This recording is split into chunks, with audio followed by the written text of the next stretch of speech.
Hi అండి, welcome to Meenakshi creatives. నేను మీ మీనాక్షి రాజశేఖర్ని. ఇవాళ పచ్చావకాయకి నేను రసాల కాయలు తీసుకున్నామండి.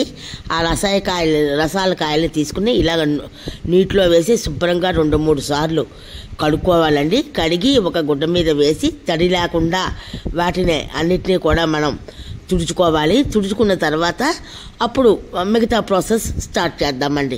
ఇలా అన్ని కాయల్ని కూడా నీటిలో శుభ్రంగా కడిగి వాటిని ఇలాగా శుభ్రంగా కడిగి. Welcome to Meenakshi creatives. నేను మీ మీనాక్షి రాజశేఖర్ని.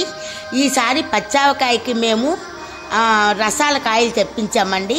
చూస్తున్నారు కదా, ఇవన్నీ కడిగేసాము. కడిగేసినవి ఇలాగా 4 ముక్కలుగా కోస్తున్నదండి. కోసినవి మళ్ళీ చిన్న ముక్కలు కోసుకోవాలి. తర్వాత మీకు చూపిస్తాను. పచ్చావకాయకి అంటే పడమటావకాయ అంటాం, పచ్చావకాయ అంటాం, ఉప్పావకాయ అంటాం. ఇలా కోసుకోవాలన్నమాట ముక్కలు. ఇప్పుడు ఈ తరుక్కున్న ముక్కలన్నీ కూడా మనం ఒక గిన్నె కొలతలతో, ఈ గిన్నెతో 3 గిన్నెలు కానీ 5 గిన్నెలు కానీ కొల పెట్టుకోవాలి. ఈ గిన్నెతో 5 గిన్నెలు, ఇవి 5 గిన్నెలు అవ్వవు, 2 కానీ 3 అవుతాయి. మీకు ఇవి చూపిస్తాను కొలిచి.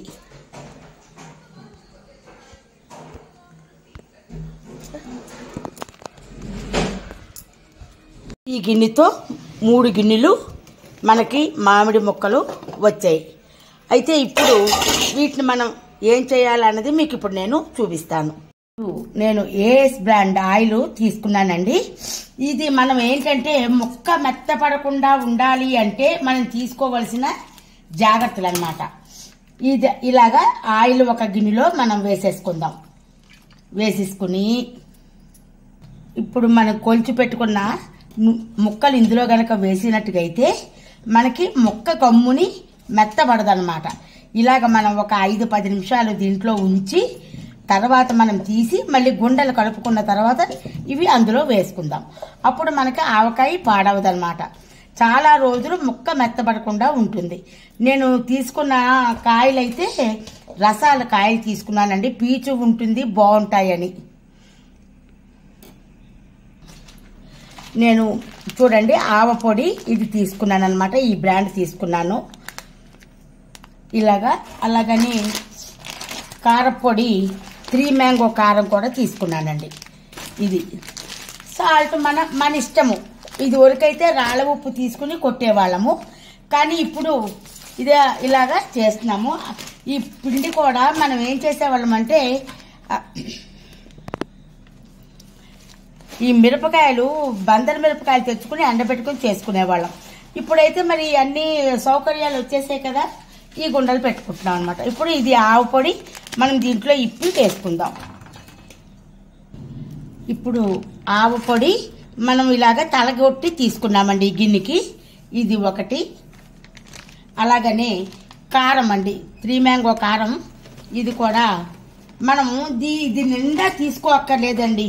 ఇది కొంచెం తక్కువగా తీసుకోవాలి కారం. ఇలాగా కారము కొంచెం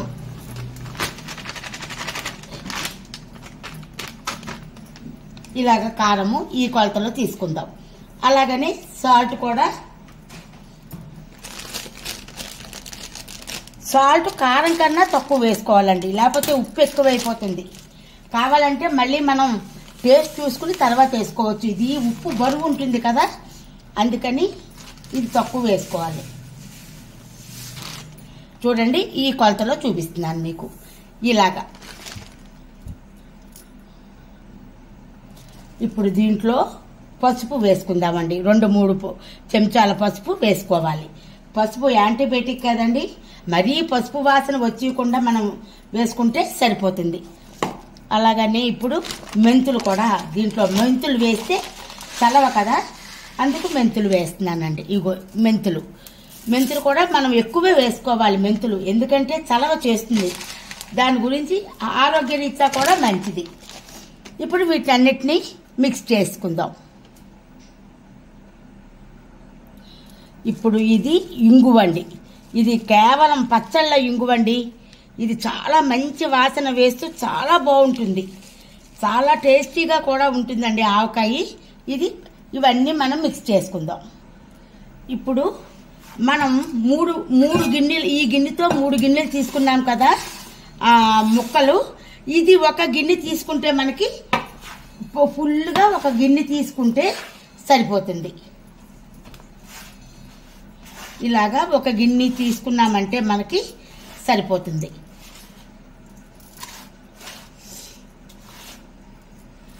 అన్ని కలిపిన గుండా మనకి ఒక గిన్నె అయితే కరెక్ట్గా మనకి సరిపోతుందండి. ఇంతకన్నా మనం చూసుకోక్కర్లేదు, వేయక్కర్లేదు. ఇలాగా ఒక గిన్నె తీసుకుందాం. ఈ పిండి తీసి పక్కన పెట్టుకుందాం. అవసరమైతే మళ్ళీ వేసుకోవచ్చు. ఇప్పుడు ఈ బకెట్లోకి మనం ఆవకాయ వేసుకుందాం. అడుగుని మాత్రం మనం ఉప్పు కారం అన్నీ పట్టింది మనం గనక వెయ్యకపోతే ముక్క అడుగు నుంచి బూజు వస్తుంది. అందుకని మనం కంపల్సరిగా వేసుకోవాలి. వేసుకున్న తర్వాత ఇది ఒక గిన్నె ముక్కలండి, ఒక గిన్నె పొడి అనమాట.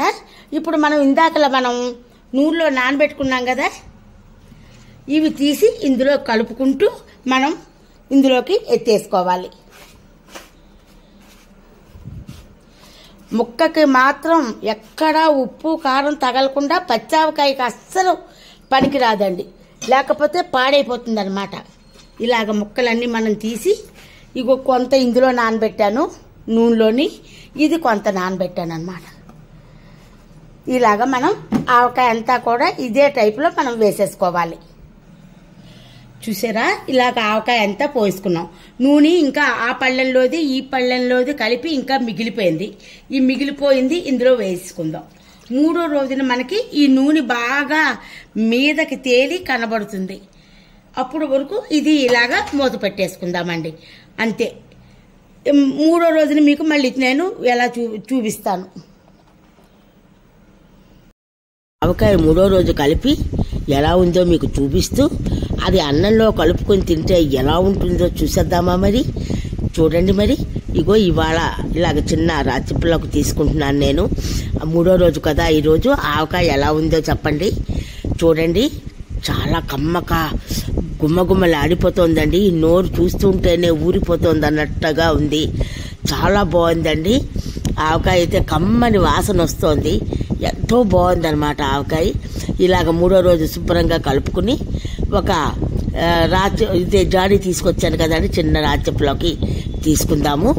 తీసుకుని దీన్ని మనం అన్నంలో వేసుకుని తింటే ఎలా ఉంటుందో మీకు చూపిస్తాను. ఇలాగ అన్నం వేసుకుని ఓ కంచంలో అన్నం వేసుకుని దాని మీద ఆవకాయ వేసుకుని, ఆవకాయ మన అందరిది, గోంగూర పచ్చడి మనదేలో, ఎందుకు పిజ్జాలెందుకు బర్గర్లెందుకు పాస్తాలు ఇంకెందుకురా.